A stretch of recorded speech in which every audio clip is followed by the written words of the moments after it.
Madame la présidente, madame la ministre, madame, messieurs les rapporteurs, mes chers collègues, ma conviction est que les statuts uniformes ont vécu et que chaque collectivité d'outre-mer doit pouvoir désormais, si elle le souhaite, évoluer vers un statut différencié, en quelque sorte un statut sur mesure. Ces quelques mots du discours du président Jacques Chirac prononcé le 11 mars 2000 à Madiana en Martinique font encore écho aujourd'hui. Et je vais m'en arrêter là finalement parce que j'avais, comme Victorin Lurel, préparé une allocution. Et je dois bien le dire que le gouvernement m'a beaucoup aidé, puisque le gouvernement, madame le ministre, vous venez de nous donner raison finalement. Quand on entend la position du gouvernement, et ce n'est pas une position personnelle bien évidemment, sur le texte,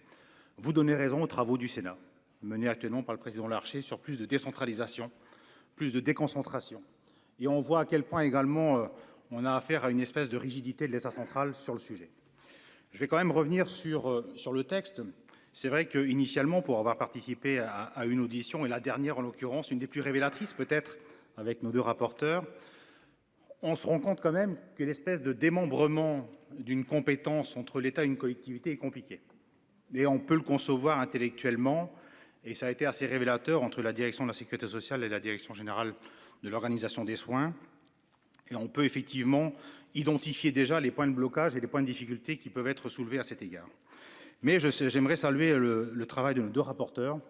qui ont pu aller jusqu'au bout de cette démarche et trouver un équilibre. Et Victorin Lurel l'a rappelé avec l'auteur de la proposition dans le cadre des auditions. Et cet équilibre, finalement, c'est l'expérimentation. Alors, ce qui est quand même étonnant, c'est que ce qui est possible dans certains territoires ne l'est pas dans d'autres. À Saint-Pierre-et-Miquelon, par exemple, nous n'avons pas la compétence transport maritime en fret. Et nous venons, avec le gouvernement, de signer une expérimentation pour justement permettre à la collectivité, sur un temps donné, par convention, de tester la compétence en fret. Et je ne comprends pas, justement, c'est pour ça que je dis que le gouvernement nous rend bien service aujourd'hui sur ce texte en particulier, pourquoi ce qui est valable dans une collectivité de l'article 74 ne l'est pas dans une autre collectivité de l'article 74,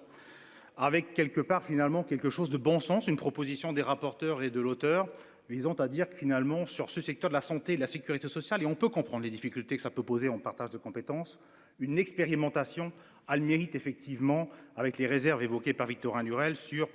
la démultiplication, ou du moins l'élargissement par la suite de l'expérimentation. Mais à tout le moins, j'aimerais quand même rendre hommage à Micheline Jacques, qui a le mérite de vouloir faire bouger les choses. Et je pense que cette proposition, effectivement, a le mérite de faire bouger les lignes,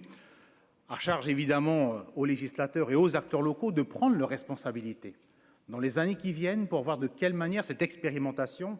et je souhaite malgré tout, mes chers collègues, que le Sénat puisse se rallier à cette proposition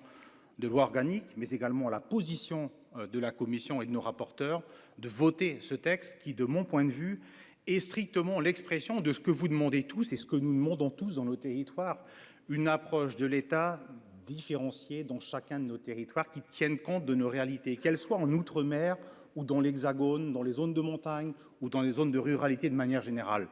Cette expression, finalement, et cette proposition de Micheline Jacques, elle ouvre la voie, finalement, aux travaux que nous menons au Sénat et qui aboutiront, comme ils ont abouti en 2020, à des propositions concrètes. Le président du Sénat l'a rappelé, et Victorin Lurel l'a dit, lors de son déplacement en Guadeloupe et en Martinique, avec plus de différenciation, plus de décentralisation, mais un État plus fort sur les territoires.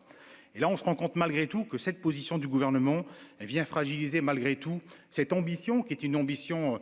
je trouve, plutôt saine et une ambition légitime. Je pense que quand les collectivités en sont poussées à ce niveau de demande, c'est qu'on constate finalement que les choses ne fonctionnent pas. Et comme je le disais à Victorin Lurel, cet hélicoptère, effectivement, dans une quinzaine d'années, on en reparlera sans doute encore, parce que ce n'est pas si simple, ça n'est pas si simple que ça à régler. Ça se saurait, et si c'était le cas, Madame le Ministre, je pense que les élus ne se seraient pas posé la question, et je pense que Micheline Jacques n'aurait pas initié ce projet de loi organique, tout simplement parce que si la réponse existait,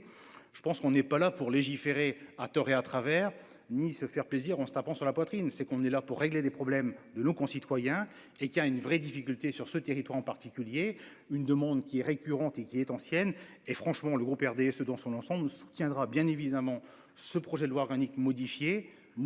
avec l'assentiment des rapporteurs qui ont trouvé, me semble-t-il, un point d'équilibre. Et j'aimerais évidemment qu'entre la position que le Sénat adoptera et la navette qui va avoir lieu, en espérant que le texte soit repris à l'Assemblée, nous puissions également trouver un équilibre, même si l'avis du gouvernement doit évoluer. Moi, j'aurais aimé également connaître l'avis du ministre délégué aux Outre-mer, qui, de mon point de vue, est fragilisé par cette position, parce qu'il porte évidemment l'ambition du président de la République qui, le 7 septembre, a dit qu'il était pour une approche différenciée en outre-mer. Or, aujourd'hui, on voit qu'on est sur une approche jacobine et je vous invite évidemment à voter ce projet de loi.